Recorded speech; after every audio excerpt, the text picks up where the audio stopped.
বেশ একটু ঠান্ডা পড়েছে। পিসিমা খিচুড়ি রাঁধছেন। খিচুড়ি আমার চিরকালের প্রিয় খাবার। তার উপর আজ পিসিমার রান্না, কাজেই জমবে ভালো। রান্নার কিছু দেরি আছে, তাই বৈঠকখানা ঘরে বসে আমি লালুবাবুর সঙ্গে গল্প করছিলাম। লালুবাবু পিসিমার সম্পর্কে দেওর হন। তিনি বিকেলে বেড়াতে এসেছিলেন। পিসিমা তাকে আর যেতে দেননি। খিচুড়ি খাইয়ে তবে তাকে ছেড়ে দেবেন। খিচুড়ির গন্ধে বাস্তবিকই আমার জিভ দিয়ে জল আসছিল।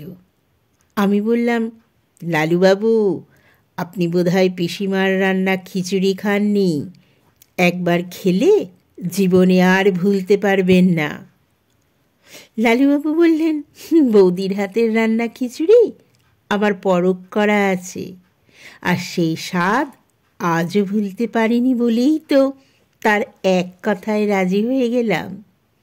বৌদি যা ডিমের খিচুড়ি রাঁধেন, তার কাছে পোলাও কালিয়া কোথায় লাগে। আকাশ তখন বেশ অন্ধকার। কিছুক্ষণের মধ্যেই টিপ টিপ করে বৃষ্টি আরম্ভ হলো। মাঘ মাস, এখন বৃষ্টি হওয়ার কথাই নয়, তবুও কয়েকদিন ধরে দুর্যোগ চলছিল।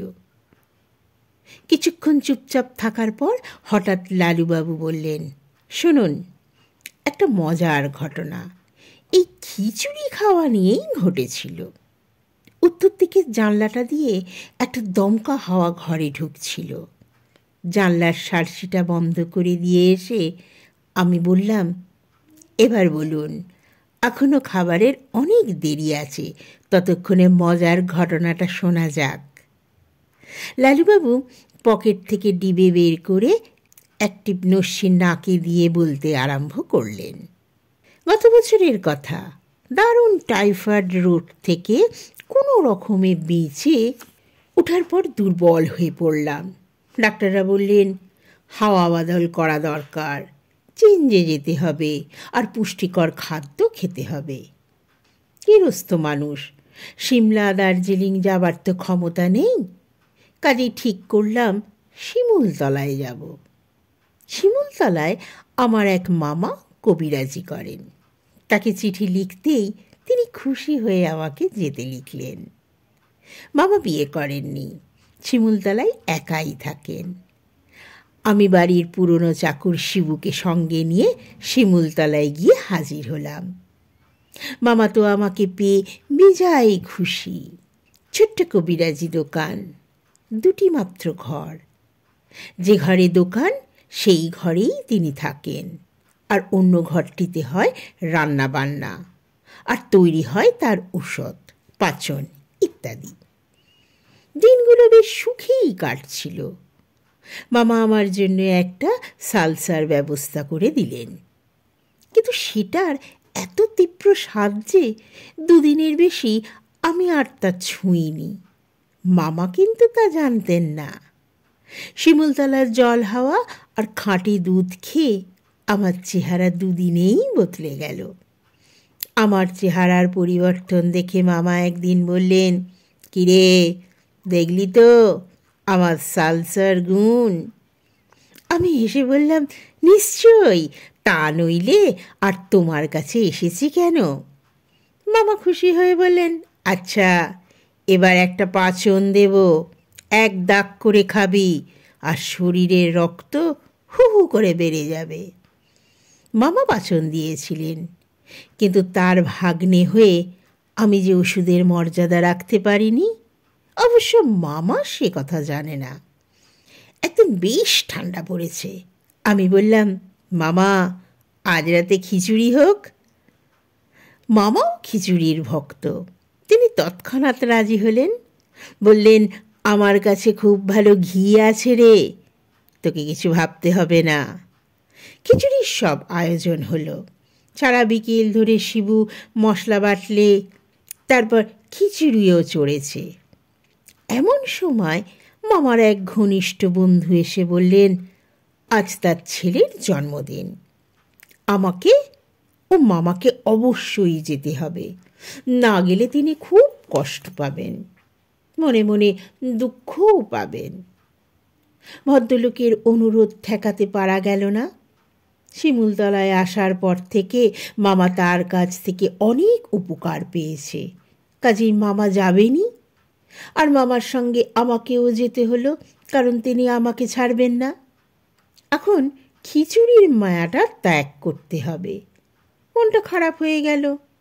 মামা শিবুকে ডেকে বলল, তুই খিচুড়ি রেঁধে যতটা পারিস খাস, আর বাকিটা না হয় রঘু আর মাকে ডেকে দিয়ে দিস।